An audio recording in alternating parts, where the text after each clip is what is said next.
আসসালামু আলাইকুম everyone, welcome to my new blog. আজকে দুপুরে আমি রান্না করছিলাম মাছের তরকারি। তো সেটি আজকে তোমাদের সাথে শেয়ার করব।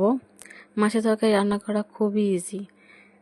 তো আমি প্রথমে আজকে কড়াইয়ে তেল দিয়ে দিলাম অল্প করে, কিছু পেঁয়াজ কুচি আর কাঁচামরিচ কুচি দিয়ে দিলাম। এগুলো একটু ভালো করে ব্রাউনিশ করে ভেজে নেব। তো এখন আমি হালকা পানি অ্যাড করে দিলাম। এখন আমি এখানে অ্যাড করব গুঁড়া মশলা। মরিচের গুঁড়া 1.5 চামচ, জিরা গুঁড়া 1/2 চা চামচ, ধনিয়া গুঁড়া 1.5 চা চামচ, আর হলুদের গুঁড়া 1.5 চা চামচ, আর স্বাদ মতো লবণ দিয়ে দিবেন।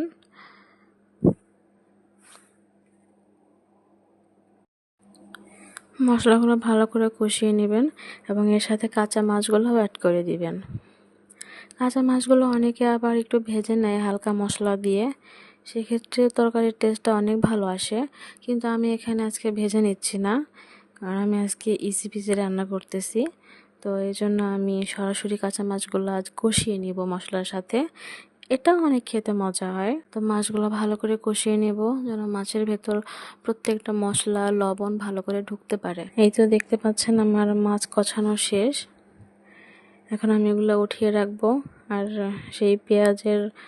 সেই মশলাগুলোর মধ্যে আমি সবজিগুলো কষিয়ে নেব ভালো করে। বেগুনটা আপনারা একটু পরে দিতে পারেন, বেগুন খুব তাড়াতাড়ি সেদ্ধ হয়ে যায়, কিন্তু আমি আজকে সব একসাথেই দিয়ে দিয়েছি। তো ভালো করে আমি মশলাগুলোর সাথে সবজিগুলো মিশিয়ে নেব আর ভালো করে কষিয়ে নেব সবজিগুলা। এখানে এক্সট্রা কোনো পানি অ্যাড করার দরকার নেই। এই মশলার সাথেই আমরা 5 থেকে 7 মিনিট, বড়জোর 10 মিনিটের মতো কষিয়ে নেব।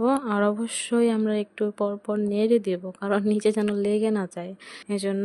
তো আমরা ভালো করে সবজিগুলা কষিয়ে নেব। কচুটা সিদ্ধ হতে একটু টাইম লাগে, এক্সট্রা পানি অ্যাড না করাই ভালো। এক্সট্রা পানি অ্যাড করলে আসলে টেস্টটা ভালো আসে না। ভালো করে মশলাগুলো কষিয়ে নিয়ে আমি এখানে খুবই অল্প একটু পানি অ্যাড করেছি, খুবই অল্প, কারণ লেগে যাচ্ছিল, না হলে আমার কচুটা সিদ্ধ হয়েছিল না। তো পানি একটু, এখন আমি ঝোলের জন্য পানি দিয়ে দিব। ঝোলের জন্য পানি দিয়ে দিয়েছি। আমি এখন 5 থেকে 8 মিনিটের মতো ঝোলটা দিয়ে জাল দিব, আর মাছগুলো উপর থেকে ছেড়ে দিছি। এই তো হয়ে গেছে অলমোস্ট। কিছুক্ষণ জাল দেওয়ার পরে তো সুন্দর একটা বলক উঠে আসছে, মাছের তরকারি রান্না করা হয়ে গেছে। তো তোমরা যারা হোস্টেলের স্টুডেন্ট আছো, ছেলেরা বা মেয়েরা, খুব ইজিলি এই মাছের রেসিপিটা রান্না করে ফেলতে পারো। চলো আমরা পরিবেশন করে নিলাম। খুবই শর্ট টাইমে রান্নাটা করা যায়। আশা করি তোমরা বাসায় এটা ট্রাই করবে। আর তোমরা যদি আমার চ্যানেলে নতুন হয়ে থাকো, অবশ্যই সাবস্ক্রাইব করে দিবে, লাইক করে দিবে অ্যান্ড শেয়ার করে দিবে। নেক্সট অন্য কোনো ভিডিওতে আবার চলে আসবে ইনশাআল্লাহ। আজকের মতো এখানেই চলে যাচ্ছি।